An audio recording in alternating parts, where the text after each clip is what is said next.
नमस्कार, सत श्री अकाल, आदाब। स्वागत है आपका किसान भाइयों, बहनों, विद्यार्थियों और साइंसदानों।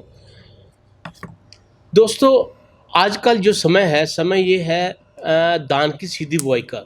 धान की सीधी बुआई का पंजाब में बहुत ज़्यादा रुझान चल रहा है। पिछले वर्ष हम देखें तो 13 लाख एकड़ में धान की सीधी बुआई हुई है। तो अब इस साल वो आंकड़े काफ़ी ज़्यादा भी हम बढ़ रहे हैं, क्योंकि इससे हम सभी जानते हैं, हम जो प्राकृतिक स्रोत है उनको 20% तक हम पानी की बचत कर सकते हैं। फिर उसके अलावा हम अगर बोलें तो धान की जो सीधी बुआई से जो भी फसलें हमने बीजी है, धान की भी बुआई की है, वो 7 से 10 दिन तक पहले पक जाती है। इससे वो दूसरी समस्या है, लेबर की समस्या, और दूसरे हम बात करें जो भी जलाने की समस्या, उसके हम निपटारा कर सकते हैं।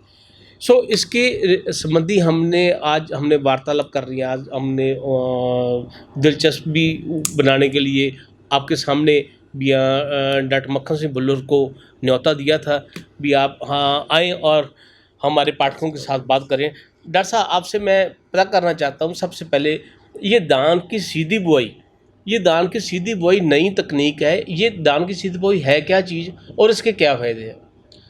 अच्छा, मैं जैसे आपने सीधी बुआई बारे बोला कि आम तो हम जो जोने की लुआई करते हैं, पहले पौध बीजते हैं। जब 1 महीने की हो जाती है तो खेत में कीचड़ में बहाई करके, जिसे कद्दू बोलते हैं, कद्दू करके हम उस पौध को लगा देते हैं जी। उसमें क्या, एक तो नीचे ज़मीन के नीचे वो सख्त तय बन जाती है। तो दूसरा, इसमें क्योंकि पानी खड़ा रहता है जी, पानी की जो खपत है बहुत ज़्यादा होती है। लेकिन पानी हमारी ये बड़ी समस्या है, पानी बहुत कम हो रहा है। एक तो पानी कम हो रहा है, नीचे डूंगे जा रहे हैं ट्यूबवेल, तो दूसरा हमारी लेबर की समस्या आ रही है जी। ये 2 मेन मुख्य समस्याएं हैं। तो सीधी बुआई इन दोनों समस्याओं को हल करने में मदद करती है। इसमें हम क्या करना है कि खेत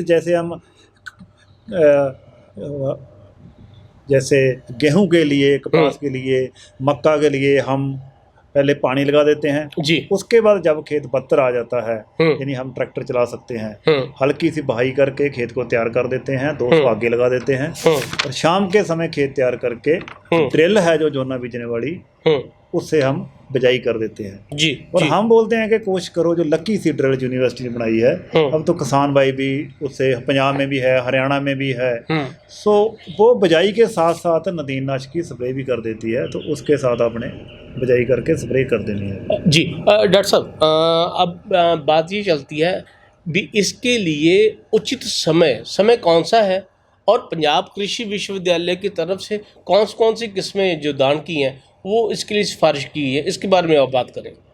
हाँ शर्मा जी, इससे पहले मैं ये बताना चाहूँगा कि सीधी बुआई है ना, जो उसके लिए हम रेतली ज़मीन में नहीं करनी जी। जो दरमियानी और बारी ज़मीन है उसमें सीधी बुआई करनी है। और जो किस्में हैं, ये थोड़े समय में ये पकने वाली और दरमियाने समय में ये पकने वाली किस्में हमने लगानी है जी। और सही समय है लगाने का जून का, ये पहला पंद्रवड़ा 1 से 15 जून जी, जो अभी निकल गया है, वो है सही समय। अब जो दूसरा पंद्रवड़ा है 16 से 20 जून तक जी। अब जी। जो थोड़े समय में ये पकने वाली है किस्में PR 126 जो परमल की किस्म है जी जी, और बासमती की है पूसा बासमती 1509। ये आने वाले 2 हफ्ते 15 दिन ये दोनों किस्मों की बिजाई के लिए बहुत बढ़िया है। आपको पूरा जाड़ मिलेगा इनका जी। डॉक्टर साहब, आप वो बात कर रहे थे, थोड़ा सा उसमें हमें आपने पिछली बार भी बात की थी, हमें पेशेंस रखने की ज़रूरत है, हमें थोड़ा सा धरवास रखने की ज़रूरत है भी। इसका पौध जो निकलने में थोड़ा समय लगता है, क्योंकि वो जो जड़ है, वो जड़ को पकड़ने के लिए थोड़ा ज़्यादा समय लगता है। उसके बारे में आप हमारे पाठकों को जरूर बताएं।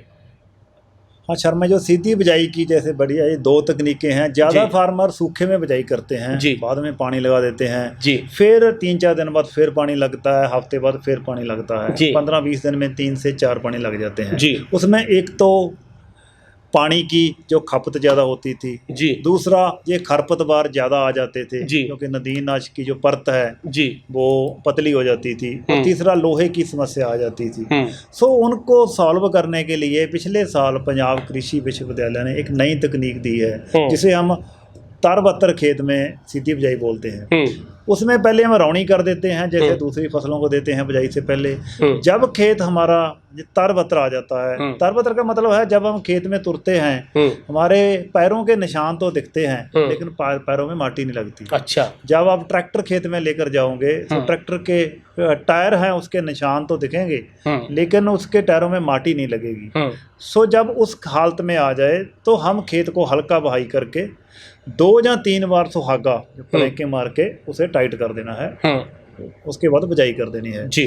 और जहाँ जो आप बोल रहे थे कि पेशेंस रखनी है, हम बोलते हैं अगर हमने तारबत्तर खेत में बिजाई करती 8 से 10 किलो बीज बरत के जी तो लगभग 3 हफ्ते हमने पानी लगाने की ज़रूरत नहीं जी क्योंकि नीचे तो स्लाब होती है तो बीज धीरे धीरे निकलता रहता है। इससे क्या फ़ायदा होता है जब हम जो पहली जो सिंचाई है लेट करते हैं उसमें बूटा अपनी को जड़ें हैं जो ज़्यादा डूंगी ले जाता है। जी जी जी ऊपर कम बढ़ता है जी। फिर किसान डर जाता है ये तो बढ़ ही नहीं रहा, घबराने की जरूरत नहीं क्योंकि सारा जोर वो नीचे लगा रहा है। एक बार नी उसने ना बहुत स्ट्रांग बना दी जी। उससे क्या होता है एक तो लोहे की कमी नहीं आती जी बाद में और दूसरा जितना पानी लेट करते हैं खेत सूखा होता है, जब तक पानी नहीं मिलेगा तब तक ये खरपतवार नहीं आएंगे और तीसरा ये पानी की बचत बहुत हो जाती है। ठीक तो है। इसके इतने ज़्यादा फ़ायदे हैं तो काफ़ी ज़्यादा फार्मर ने पंजाब में भी और पिछले साल से हरियाणा में भी काफ़ी ज़्यादा इसको अडॉप्ट करने लगे हैं। डॉक्टर साहब एक मैं सवाल और करना चाहता था क्योंकि मैंने कभी पढ़ा था भी इसके लिए जैसे तरबत्तर के बाद बिजाई हो गई तो 21 दिनों के बाद पानी लगाना है। हाँ जी, हाँ जी। अगर उससे पहले बारिश आ गई तो उसके लिए हम क्या कर सकते हैं जी? कुछ समस्या हम फेस करते हैं देखते हैं तो उसके लिए हमें क्या करना चाहिए, हम आप क्या सिफारिश करते हैं? हाँ शर्मा जी आपका बढ़िया क्वेश्चन है क्योंकि इस साल हमने देखे कि 4-4 5 बंदे रुक के ना बारिश हो रही है जी। जब हमने बिजाई करती अगर तो बारिश नहीं आई तो झोना सारा अपने आप निकल आता है। ठीक है जी। तो अगर बारिश पड़ गई झोना लगाने के बाद और बाहर निकलने से पहले तो फसल जो करंड हो जाती है, ऊपर वाली जो परत है ना सख्त हो जाती है तो झोना जो सख्त परत से बाहर नहीं आ सकता जी। तो वो हमने देखना है कि बारिश किस समय पड़ी है जी। अगर तो बिजाई को 1-2 दिन ही हुए हैं जी, 1-2 दिन में बारिश पड़ गई तो हमने हर रोज खेत जाना है। जब भी हमने लगे कि जो ऊपरली परत है जो सख्त होने लगी है उसको हमने तोड़ देना है। उसके लिए जहाँ तो हमने जो ड्रिल से बिजाई की है उन्हीं सियाड़ों में लिफ्ट से होशी ड्रिल आधा इंच से उसे परत को तोड़ देना है जी, जी। जहाँ फार्मर के पास वो सरियाँ वाली लोहे वाली करंडी होती है, ऐसे कीलें होती हैं, इसको खेत में चला दो वो परत बनी है तोड़ देते हैं। नीचे स्लाब तो होती है तो झोना अपने आप बाहर आ जाता है जी जी जी। और कई बार क्या होता है कि बिजाई किए हुए 5-6 दिन हो गए, झोना अभी ऊपर आने को है जी, ये परत बनने वाली है, ये जहाँ बहुत नीचे है साथ ही है तो इस समय हमने ये करंडी नहीं चलानी जी, क्योंकि ये तोड़ देगी इसको। उसके बाद हम अगर उस सिचुएशन है तो हमने एक हल्का सा ये पानी लगा देना है जी जी बिल्कुल। वो सलाब हो जाएगा, जो परत बनी है वो डीली पर जाएगी तो 1-2 दिन में सलाब में सिल में सारा जोना जोड़ा खुद बाहर आ जाएगा जी। पर हमने ये ध्यान रखना है कि जैसे जे नीचे से जे ऊपर आ रहा है ना बाहर निकलने से पहले वो जहाँ लाके अगर वो मुड़ना शुरू हो गया ना वो बाहर नहीं आएगा, उसे ऐसा नहीं होने देना, ऐसे में ही कि मुड़ने नहीं देना, उसे बेंड नहीं होने देना जी। जो बेंड होगी ना सीडलिंग वो बाहर आने में मुश्किल होती है। तो जब भी इसे ये टच करने लगती है सख्त परत को उसी टाइम पानी लगा देना है तो रातों रात में टूटे सारा बाहर आ जाएगा जी जी जी। तो घबराने की जरूरत नहीं है इसमें जी जी। बहुत बढ़िया जानकारी डॉक्टर साहब आप हमारे भाइयों को दे रहे हैं। अगर मैं बात करूं कुल मुनाफा नेट प्रॉफिट, इसमें कुल मुनाफा नेट प्रॉफिट उसके बारे में क्या संज्ञान लेंगे आप? हाँ शर्मा, जब आप ना पिछले साल काफ़ी बड़े रकबे पर जोने की सीधी बिजाई हुई पंजाब में भी और हरियाणा में भी, बहुत सारे किसानों ने ये पहली बार किया था हाँ। तो फोन आता डॉक्टर साहब झाड़ तो कम नहीं हो जाएगा जी, मुनाफा कैसे रहेगा। हम उसे श्योरिटी देते थे कि यार घबराने की ज़रूरत नहीं। पर पिछले साल किसानों ने देखा कि जो झाड़ है सीधी बिजाई का वो लवाई बाड़ी के बराबर रहा जी। अगर थोड़ा बहुत कम भी आ गया तो जो मुनाफा है वो बराबर रहा। अच्छा ठीक है जी। यानी कि जो और दूसरा जरा बड़ा फायदा है जो अगली फसल है गेहूं बाड़ी उसमें 1 क्विंटल झाड़ है जो ज़्यादा निकलता है। अच्छा। अगर जोना और कणक दोनों लगाएं तो मुनाफा जहाँ तो बराबर होगा जहाँ थोड़ा ज़्यादा होगा जी। और बड़ी बात ये है कि जो बारिश पड़ती है बारिश का पानी दूसरे खेतों में जाने की बजाय आपके खेत में सारा नीचे जाता है। अच्छा खास ठीक तौर है। पर किसानों की जो नीमे खेत है ना जहाँ थोड़ा जो बारिश में पानी भर जाता था तो कद्दू वाली फसल फेल हो जाती थी, 2-2 हफ्ते पानी नहीं सूखता था। तो किसान बोले कि अब हमारी सीधी बिजाई कामयाब है, 2 दिन में सारा पानी नीचे चला जाता है तो पूरी हमें झाड़ मिल रहा है। तो मुनाफे वाली या झाड़ वाली कोई चिंता नहीं। अब तो किसानों को खुद पता है। इस बार कोई भी किसान हमें ये सवाल नहीं पूछता कि डॉक्टर साहब झाड़ तो नहीं कम हो जाएगा, क्योंकि पिछले साल उन्होंने देख लिया, तजर्बा कर लिया। हाँ। सो ये बहुत बड़ी फार्मर को खुद जानकारी होगी है इसकी। डॉक्टर साहब नई विधि है क्योंकि काफ़ी ज़्यादा लोगों में अब मकबूल हो रही है, आप बहुत ज़्यादा तकनीकी नॉलेज उन तक पहुंचा रहे हैं। इसको आपने किसी किताब के रूप में भी प्रकाशित किया है? हाँ जी शर्मा जी, मैं बताना चाहता हूँ ये एक किताबचा है जी। ये पंजाबी में जोने की सीधी बिजाई का, इसमें पूरा डिटेल दिया हुआ है बिजाई से लेके लास्ट तक।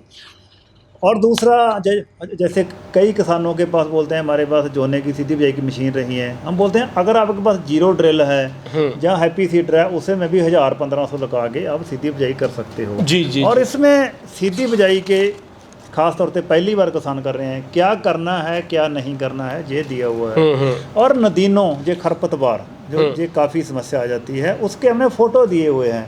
किसान फ़ोटो देख के अंदर दवाई लिखी हुई है वो खुद देख सकते हैं कौन सी दवाई है। अगर ये नदीन है, ये किताबचा ये पंजाबी में दिखा रहा हूँ, ये हमने हिंदी में भी है, ये अंग्रेजी में भी है जी। हमारी जो पंजाब खेतीबाड़ी यूनिवर्सिटी की जो वेबसाइट है उसके ऊपर ये तीनों किताबचे पड़े हैं, पंजाबी वाले, हिंदी वाले और अंग्रेजी वाले जी। तो जो भी आप किसान भाई अगर पंजाबी में चाहते हैं तो पंजाबी का डाउनलोड कर सकते हैं, अगर वो हिंदी जानते हैं तो हिंदी का डाउनलोड कर सकते हैं, अगर इंग्लिश जानते हैं तो इंग्लिश का डाउनलोड कर सकते हैं जी। तो तीनों लैंग्वेज में हमारी वेबसाइट पे ऊपर पड़ा है। इसके अलावा इसके वीडियो जी जो फार्मर के साथ हमारे जो टाइम टू टाइम जो पैनल डिस्कशन होते रहते हैं, पिछले साल किसानों के क्या तजर्बे रहे, किसान मेलों में 1-1 घंटे की वार्तालाप, वो भी हमारी वेबसाइट पर पड़ी है जी। किसान खुद देख सकते हैं, किसानों के तजर्बे किसानों के मुंहों सुन सकते हैं जी। सो इस संदर्भ जो भी तकनीकी जानकारी है वो छोटी छोटी किताबचों में, छोटी छोटी डॉक्यूमेंट्री में पंजाब कृषि विश्वविद्यालय के होम पेज पे और फेसबुक पेज पे भी वहाँ पे पोस्ट की है। जो डॉक्यूमेंट्रीज हैं यूट्यूब चैनल जो PAU का है वहाँ पे भी पोस्ट की गई हैं, आप वहाँ से भी जानकारी ले सकते हैं। डॉक्टर साहब आपका बहुत बहुत धन्यवाद, आपने हमारे भाइयों के लिए बहुत बढ़िया जानकारी दी। और किसी तरह की जानकारी की ज़रूरत हुई हम आपको फिर दोबारा तकलीफ देंगे। धन्यवाद, बहुत बहुत शुक्रिया जी। धन्यवाद।